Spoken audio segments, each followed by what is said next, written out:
ಜನರು ಏನು ಇಷ್ಟಪಡ್ತಾರೋ, ಜನರಿಗೆ ಏನು ಸುಲಭನೋ ನಿಮ್ಮ ಕೈಲಿ ಕೊಡುವಂಥ ಯೋಗ್ಯತೆ ಅಂತೂ ಇಲ್ಲ, ನಿಮ್ಮ ಕೈಲಂತೂ ಆಗಲ್ಲ. ಅದನ್ನ ಕೊಡ್ಲಿ ಬಿಡಿ ಸರ್. ನಾನು ಇವತ್ತು ನನ್ನ ಅಭಿಪ್ರಾಯ ಹೇಳ್ತೀನಿ. ಡಿಗ್ರಿ ಮಾಡಿರೋರು, MA ಮಾಡಿರೋಂಥ ಹುಡುಗರುಗಳು ಆ ಅಪ್ಲಿಕೇಶನ್ ಡೌನ್ಲೋಡ್ ಮಾಡಿಕೊಂಡು ಗೊತ್ತಿಲ್ಲದ್ರ ಹಾಗೆ ಹೆಲ್ಮೆಟ್ ಹಾಕೊಂಡು ಸೇವೆ ಕೊಡ್ತಿದ್ದಾರೆ. ದಿನಕ್ಕೆ ಅಟ್ಲೀಸ್ಟ್ 400 ರೂಪಾಯಿ ದುಡ್ತಿದ್ದಾರೆ. ಇವ್ರಿಗೆ ನೋವು ಬೈಕ್ ಟ್ಯಾಕ್ಸ್ಗಳಿಂದ ಇನ್ನ ನಿಮ್ಗೆ ಬರ್ಬೇಕಾಗಿರೋದು ಬಂದಿಲ್ಲ ಅನ್ಸುತ್ತೆ ಮೋಸ್ಟ್ಲಿ.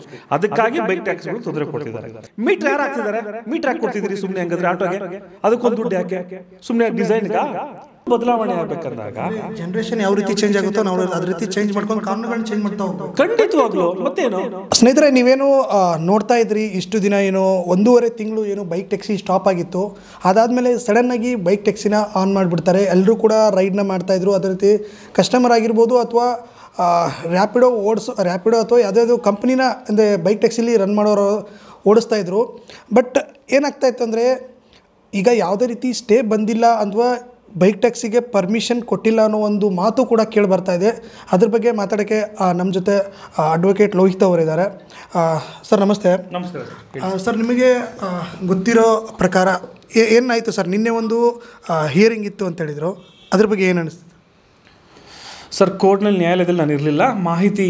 ಮಾಹಿತಿ ಬಂದಿರೋದು ಏನು ಅಂದರೆ, ಬೈಕ್ ಟ್ಯಾಕ್ಸಿ ಸಾರ್ವಜನಿಕರ ವಲಯದಲ್ಲಿ ಒಳ್ಳೆಯ ಸೇವೆಯನ್ನು ಮಾಡಿರುವಂಥದ್ದು ಸತ್ಯ. ಈಗ ಮೊದಲು ಸ್ಟೇ ಇತ್ತು. ಯಾಕೆಂದರೆ ಪರವಾನಗಿ ಏನಂತ ಹೇಳ್ತೀವಿ ನಾವು, ಪರ್ಮಿಷನ್ಸ್ಗಳು ನಮ್ಮಲ್ಲಿ ನಮ್ಮ RTO ರೂಲ್ಸ್ ಆ್ಯಂಡ್ ರೆಗ್ಯುಲೇಷನ್ಸ್ಗಳಲ್ಲಿ ಎಲ್ಲೋ ಬೋರ್ಡ್ಗಳಿಗೆ ಮಾತ್ರ ಸಾರ್ವಜನಿಕರಲ್ಲಿ ಓಡಾಡಬೇಕು, ಅದಕ್ಕೆ ಆದ ಟ್ಯಾಕ್ಸ್ಗಳನ್ನ ಕಟ್ಟಬೇಕು. ಎಲ್ಲೋ ಬೋರ್ಡ್ ಅಂದ ತಕ್ಷಣ ಕಮರ್ಷಿಯಲ್ ಆಗುತ್ತೆ.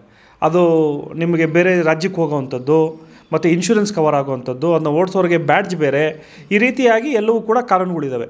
ಈ ಕಾನೂನುಗಳು ಏಕ್ದಮ್ ಒಂದೇ ಸಲ ಬೈಕ್ ಟ್ಯಾಕ್ಸಿ ಅಂದರೆ ಏನು, ಈ ಮೆಟ್ರೋ ಫೀಡರ್ ಆಗೋ ತೊಗೋಬೋದು. ಅಂದರೆ ಒಬ್ಬ ವ್ಯಕ್ತಿ ಯಾರೋ ಒಬ್ಬ ಬೈಕ್ ಇರೋವಂಥವನು ವೈಟ್ ಬೋರ್ಡ್ ಇದ್ರೂ ಪರವಾಗಿಲ್ಲ, ಅವನು ಅಪ್ಲಿಕೇಶನ್ನ ಕಂಪ್ನಿ ಕೊಟ್ಟಿರೋಂಥ ಅಪ್ಲಿಕೇಶನ್ನ ಅಪ್ಲೋಡ್ ಮಾಡ್ಕೊತಾನೆ.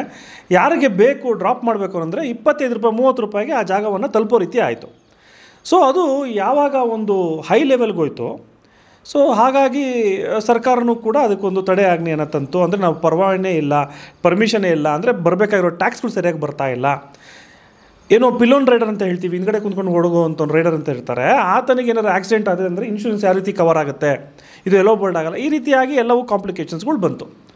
ಸೊ ಹಾಗಾಗಿ ಏನು ಸಿಂಗಲ್ ಬೆಂಚಲ್ಲಿ ಇರೋವಂಥದ್ದು ಈ ಥರ ಮಾಡೋಂಗೇ ಇಲ್ಲ ಅಂತೇಳಿ ಸ್ಟೇ ಕೊಡ್ತೋ, ಅದು ಡಬಲ್ ಬೆಂಚಿಗೆ ಹೋಗುತ್ತೆ, ಅಪೀಲ್ಗೆ ಹೋಗುತ್ತೆ. ಆಗ ಮಾನ್ಯ ನ್ಯಾಯಾಧೀಶರು ಒಬ್ಬರು ಸಾರ್ವಜನಿಕರ ಒಂದು ಎಲ್ಲ ನೋಡಿರ್ತಾರೆ, ಆ ಒಂದು ಅಭಿಪ್ರಾಯವನ್ನು ಕೊಡ್ತಾರೆ. ಏನೋ ಯಾವುದೇ ರೀತಿಯಾದ ಬೈಕ್ ಟ್ಯಾಕ್ಸ್ಗಳಿಗೆ ತೊಂದರೆ ಆಗಬಾರ್ದು, ಚೆನ್ನಾಗಿದೆ ಅನ್ನೋ ಒಂದು ರೀತಿಯಲ್ಲಿ ಅವ್ರ ಅಭಿಪ್ರಾಯವನ್ನು ಕೊಡ್ತಾರೆ.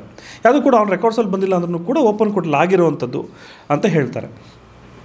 ಸೊ ಆ ಒಂದು ಮಾತು ಬಂದ ತಕ್ಷಣವೇ ಆಲ್ ಆಫ್ ಸಡನ್ ಸ್ಟೇ ಇದ್ರೂ ಕೂಡ, ಅಂದರೆ ಕೆಳಕೋರ್ಟಲ್ಲಿ ಸ್ಟೇ ಇದ್ದರೂ ಕೂಡ ಸಾರ್ವಜನಿಕರ ಒಂದು ಸೇವೆಗೆ ಈ ಬೈಕ್ ಟ್ಯಾಕ್ಸ್ಗಳು ಆಗಲೇ ನಿರಂತರವಾಗಿ ಸ್ಟಾರ್ಟ್ ಮಾಡಿಬಿಡ್ತವೆ. ಸೊ ಇದನ್ನು ಕಂಟೆಂಪ್ಟ್ ಆಫ್ ಕೋರ್ಟ್ ಅಂತ ಹೇಳಿ ಸರ್ಕಾರ ಈಗಾಗಲೇ ಏನೋ ಒಂದು ಕೇಸನ್ನು ಹಾಕಕ್ಕೆ ಹೋಗ್ತಾ ಇದೆ ಅನ್ನೋ ಒಂದು ರೀತಿ.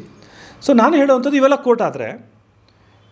ಕೋರ್ಟ್ ಆದರೆ ಕಾನೂನು ಸ್ವಲ್ಪ ಬದಲಾಗಬೇಕು. ಯಾವುದು RTOದು. ಯಾಕಂದರೆ ನಿಮಗೆ ರಾತ್ರಿ ತಿರ್ಗಾ ಅದು ಪರ್ಮಿಷನ್ನ ಸ್ಟಾರ್ಟ್ ಮಾಡಿದ್ರೂ ಕೂಡ ಜನರು ಅದನ್ನು ಯೂಸ್ ಮಾಡ್ಕೊತಿದ್ದಾರೆ. ಅಂದರೆ ಸರ್ಕಾರದ ಕೆಲಸನೇ ಅದು. ಜನರು ಏನು ಇಷ್ಟಪಡ್ತಾರೋ, ಜನರಿಗೆ ಏನು ಸುಲಭನೋ ನಿಮ್ಮ ಕೈಲಿ ಕೊಡೋವಂಥ ಯೋಗ್ಯತೆ ಅಂತೂ ಇಲ್ಲ, ನಿಮ್ಮ ಕೈಲಂತೂ ಆಗಲ್ಲ. ಅದನ್ನು ಕೊಡಲಿ ಬಿಡಿ ಸರ್. ನಾನು ಇವತ್ತು ನನ್ನ ಅಭಿಪ್ರಾಯ ಹೇಳ್ತೀನಿ. ಡಿಗ್ರಿ ಮಾಡಿರೋರು, MA ಮಾಡಿರೋಂಥ ಹುಡುಗರುಗಳು ಆ ಅಪ್ಲಿಕೇಶನ್ನ ಡೌನ್ಲೋಡ್ ಮಾಡಿಕೊಂಡು ಗೊತ್ತಿಲ್ಲದ್ರ ಹಾಗೆ ಹೆಲ್ಮೆಟ್ ಹಾಕೊಂಡು ಸೇವೆ ಕೊಡ್ತಿದ್ದಾರೆ. ದಿನಕ್ಕೆ ಅಟ್ಲೀಸ್ಟ್ 400 ರೂಪಾಯಿ ದುಡ್ತಿದ್ದಾರೆ. ಇವ್ರಿಗೆ ನೋವು, ಇವರಂತೂ ಅನ್ನ ಹಾಕಲ್ಲ. ಅದು ತೊಗೊಳ್ಳಿ ಬಿಡಿ, ತಪ್ಪೇನಿದೆ ಅಲ್ವಾ? ಈಗ ಪಿಲೋನ್ ರೈಡರು, ಇನ್ಶೂರೆನ್ಸ್ ಕಂಪ್ನಿಗಳು, ಎಲ್ಲೋ ಬೋರ್ಡು, ಇವೆಲ್ಲವೂ ಕೂಡ ಒಂದು ರೀತಿಯಾದ ಮಾಫಿಯಾಗಳೇ. ಇದನ್ನು ಅಮೆಂಡ್ಮೆಂಟ್ ಮಾಡ್ಕೊಳ್ಳೋಕೆ ರಾತ್ರಿ ಒಂದು ಅಮೆಂಡ್ಮೆಂಟ್ ಮಾಡ್ಕೊಂಡ್ರೆ ಆಯಿತು. ಯಾರೋ ಒಬ್ಬರು IASನ ಕೂರಿಸ್ರಿ, ಯಾರೋ ಒಬ್ಬರು RTO ಕಮಿಷನರ್ ಕೂರಿಸ್ಕೊಳ್ರಿ, ಕಾನೂನು ತಜ್ಞರು ಕೂರಿಸ್ಕೊಳ್ಳಿ, ಅಮೆಂಡ್ಮೆಂಟ್ ಮಾಡಿಬಿಡ್ರಿ. ಇಲ್ಲ ನೀವೇ ಬೈಕ್ ಟ್ಯಾಕ್ಸಿ ಏನು ಮಾಡಿರಿ, ಸರ್ಕಾರದಿಂದ ನೀವೇ ಬೈಕ್ ಟ್ಯಾಕ್ಸಿ ಏನು ಮಾಡಿ ಕೊಡಿ ಅವ್ರಿಗೆ, ತಪ್ಪೇನಿದೆ ಅದರಲ್ಲಿ? ಇದಕ್ಕೆ ಹೋಗ್ಬಿಟ್ಟು ಯಾವುದೋ ಒಳ್ಳೇದಾಗ್ತಿರೋದಕ್ಕೆ ಹೋಗಿ ಕೈ ಇಟ್ಬಿಟ್ಟು ಏನಕ್ಕೆ ಇನ್ನೂ ಬಂದಿಲ್ವ ಕಮಿಷನ್, ಹಂಗಂದರೆ ಬೈಕ್ ಟ್ಯಾಕ್ಸ್ಗಳಿಂದ ಇನ್ನೂ ನಿಮಗೆ ಬರಬೇಕಾಗಿರೋದು ಬಂದಿಲ್ಲ ಅನಿಸುತ್ತೆ ಮೋಸ್ಟ್ಲಿ. ಅದಕ್ಕಾಗಿ ಬೈಕ್ ಟ್ಯಾಕ್ಸ್ಗಳು ತೊಂದರೆ ಕೊಡ್ತಿದ್ದಾರೆ. ಯಾವತ್ತು ಸಾರ್ವಜನಿಕರು ಅಂದರೆ ಮಿಡಲ್ ಕ್ಲಾಸ್ವರೆಗೆ ಒಳ್ಳೆಯದಾಗುತ್ತೋ ಅದನ್ನು ತತ್ಕ್ಷಣ ಅರ್ಥ ಮಾಡಿಕೊಂಡು ಅವರಿಗೆ ಅದನ್ನು ಏನು ನಾವು ಜಾರಿಗೆ ಮಾಡ್ತೀವಲ್ಲ, ಅದು ಸರ್ಕಾರ, ಅದು ನಾಯಕ, ಅದು MLA, ಅದು ಮಿನಿಸ್ಟ್ರು ಏನೋ ಬೇರೆ ರೀತಿಯಾದ ಪ್ರಯೋಗಗಳನ್ನ ಮಾಡಿಕೊಂಡು ಈ ನಮಗೆ ದುಡ್ಡು ಬರೋರ್ಗೂ ಕಾಯೋಣ. ಕಾನೂನು ಏನು ಮಾಡುತ್ತೆ? ಏನು ರೂಲ್ಸ್ ರೆಗ್ಯುಲೇಷನ್ಸ್ ಇದ್ದಾವೋ ಅದನ್ನು ಡೆಫಿನೆಟ್ಲಿ ಕಾನೂನು ಆ ರೀತಿಯಾಗಿ ಫಾಲೋ ಮಾಡಲಿಲ್ಲ ಅಂದರೆ ಅದಕ್ಕೆ ತಡೆಯಾಜ್ಞೆ ಕೊಡಲೇಬೇಕಾಗತ್ತೆ ಅಲ್ವಾ, ಕೋರ್ಟ್ ಅದೇ ರೀತಿ ಕೊಡಲೇಬೇಕಾಗತ್ತೆ. ಬಟ್ ನಾವು ಏನು ಲೆಜಿಸ್ಲೇಚರ್ ಅಂತ ಹೇಳ್ತೀವಲ್ಲ, ನಾವು ಅರ್ಥ ಮಾಡ್ಕೊಬೇಕಾಗಿರೋವಂಥದ್ದು, ನಾವು ಆಯ್ಕೆ ಮಾಡಿ ಕಳಿಸಿರ್ತೀವಲ್ಲ ನಮ್ಮ ದೊಡ್ಡ ದೊಡ್ಡ ನಾಯಕರುಗಳು, ಅವ್ರು ಅರ್ಥ ಮಾಡ್ಕೊಬೇಕಾಗಿರೋವಂಥದ್ದು ಈ ಒಂದು ಫೆಸಿಲಿಟಿ ಸಾರ್ವಜನಿಕರ ವಲಯದಲ್ಲಿ ಅವರನ್ನು ಖುಷಿಯಾಗಿಟ್ಟಿದೆಯಾ. ಮೆಟ್ರೋದಲ್ಲಂತೂ ನೀನು ಕಮ್ಮಿ ಮಾಡ್ತಿಲ್ಲ, ನಿಮ್ಮ ಅಪರಾಧಗಳು ನೀನು ಈ ಜನ್ಮದಲ್ಲಿ ಕಮ್ಮಿ ಮಾಡಲ್ಲ. ನೀವು 50% ನಿಮ್ಮದು, 50% ಸೆಂಟ್ರಲ್ ಗೌರ್ಮೆಂಟು, ನೀವಿಬ್ಬರೂ ಸೇರಿ 20% ತೆಗೆದ್ರೂ ಕೂಡ ಎಷ್ಟೋ ಕಮ್ಮಿ ಆಗುತ್ತೆ, ನೀವು ಮಾಡಲ್ಲ.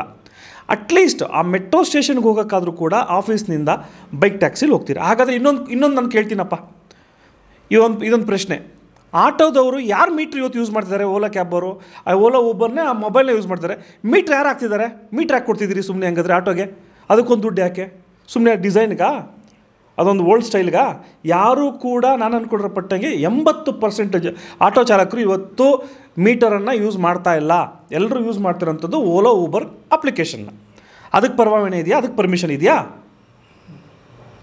ನೋಡ್ರಿ ಅಲ್ವಾ, there is no permission for that. ಅದು ಪರ್ಮಿಷನೇ ಇಲ್ಲ. ಸೊ ಅಂಥ ಒಂದು ನೀವು ವಿಷಯಗಳನ್ನು ಕೂಡ ನೀವು ಗಂಭೀರವಾಗಿ ತೊಗೊಬೇಕಲ್ಲ. ಯಾಕೆ ಬೈಕ್ ಟ್ಯಾಕ್ಸಿ ಅಂದರೆ ಆಟೋದವ್ರಿಗೆ ತೊಂದರೆ ಆಗುತ್ತೆ ಅಂತನಾ? ಸೊ ಇವೆಲ್ಲವನ್ನೂ ಕೂಡ ತಾವು ನೋಡಿದಾಗ ಎಲ್ಲರೂ ಕೂಡ ಈ ದೇಶದಲ್ಲಿರೋವಂಥವ್ರೆ, ರಾಜ್ಯದಲ್ಲಿರೋವಂಥವ್ರೆ, ಈ ಎಲ್ಲರೂ ಕೂಡ ಈ ನೆಲವನ್ನು ನಂಬ್ಕೊಂಡಿರೋವಂಥವ್ರೆ. ಬೈಕ್ ಟ್ಯಾಕ್ಸಿಯಿಂದ ಒಂದು ಕಂಪನಿ ಇಂಪ್ರೂವ್ ಆಗ್ಬೋದು ನಿಜ.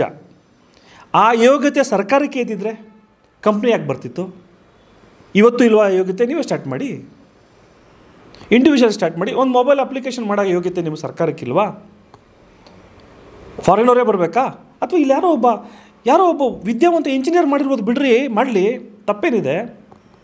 ನೀವು KSRTC ಅಥವಾ KSDC ಅಂತ ಏರ್ಪೋರ್ಟಿಂದ ಪಿಕಪ್ ಡ್ರಾಪ್ ಮಾಡಿದ್ರಿ, 2,500 3,000 ರೂಪಾಯಿ ಸೌಕರ್ಯರು ಮಾತ್ರ ಕುಂತ್ಕೊಂಡು ಹೋಗಬೇಕಾಗಿತ್ತು. ಕಂಪ್ನಿ ಬಂತು, 1,000 ರೂಪಾಯಿಗೆಲ್ಲ ಮನೆಗೆ ಬಿಡೋಕ್ಕಾಯಿತು, ತಪ್ಪೇನಿದೆ?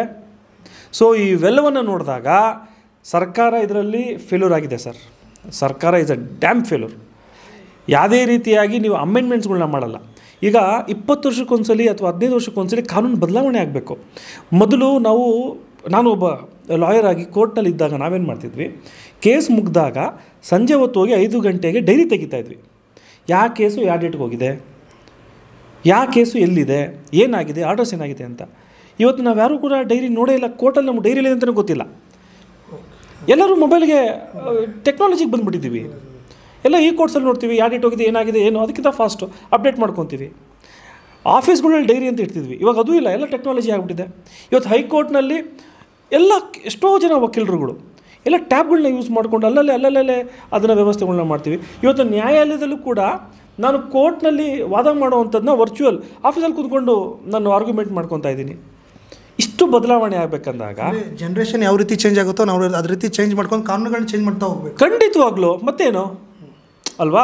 ಇವಾಗ ಭಾರತ ನ್ಯಾಯ ಸಂಹಿತೆಯಲ್ಲಿ ನಾವು 14 ವರ್ಷ ಇರೋವಂಥ 20 ವರ್ಷಕ್ಕೆಲ್ಲ ತೊಗೊಂಬಂದ್ವಿ. ಸ್ಟ್ರಿಕ್ಟ್ ಲಾಸ್ಗಳನ್ನ ತೊಗೊಂಬಂದ್ವಿ. ಅಂದರೆ ತಪ್ಪು ಆಗ್ತಿರೋ ಕಡೆನೂ ಕೂಡ ಒಳ್ಳೊಳ್ಳೆ ಕಾನೂನುಗಳನ್ನ ತೊಗೊಂಬರ್ತಾಯಿದ್ದೀವಿ. ಆ ರೀತಿ ಎಲ್ಲ ವ್ಯವಸ್ಥೆನೂ ಆಗಬೇಕು. ನೀವು ಮೀನುಗಾರಿಕೆ ಡಿಪಾರ್ಟ್ಮೆಂಟಿಂದ ಹಿಡಿದು ಸರ್ BBMPಲಿ ಯಾವ ಇದಾವಲ್ಲ, ಗ್ರೇಟರ್ ಬ್ಯಾಂಗ್ಳೂರ್ ಅಂತ ಯಾಕೆ ಚೇಂಜ್ ಮಾಡ್ಕೊಂಡ್ರಿ? ಹೆಂಗಂದರೆ ದೊಡ್ಡದಾಗ್ತದೆ ವ್ಯಾಪ್ತಿ, ಬೇಗ ದುಡ್ಡು ಸಿಗ್ತದೆ ನಿಮಗೆ, ಬೇಗ ನಿಮ್ಮ ಮೆಂಬರ್ ಮಾಡ್ಕೊಂಡ್ರಿ. ಅದಕ್ಕೆ ಬೇಗ ಕಾನ್ಸಂಟ್ರೇಷನ್. ಸಾರ್ವಜನಿಕರ ಬಗ್ಗೆ ಯೋಚನೆ ಮಾಡಿರಿ. ಅವನು ಮನೆಯಿಂದ ಆಚೆ ಹೋದಾಗ ಆತನಿಗೆ ಕಮ್ಮಿ ದುಡ್ಡಿನಲ್ಲಿ ಮನೆ ತಲುಪಬೇಕು, ಆಫೀಸ್ ತಲುಪಬೇಕು. ಸೊ ಇದನ್ನು ಯಾವಾಗ ಅವನು ಆತ ಮಾಡ್ತಾನೆ? ಇದನ್ನು ನಾವು ಮಾಡಬೇಕಾಗಿರುವಂಥದ್ದು ಯಾವಾಗ? ಈ ಥರ ಒಂದು ಸೌಲಭ್ಯಗಳನ್ನ ಬಂದಾಗ.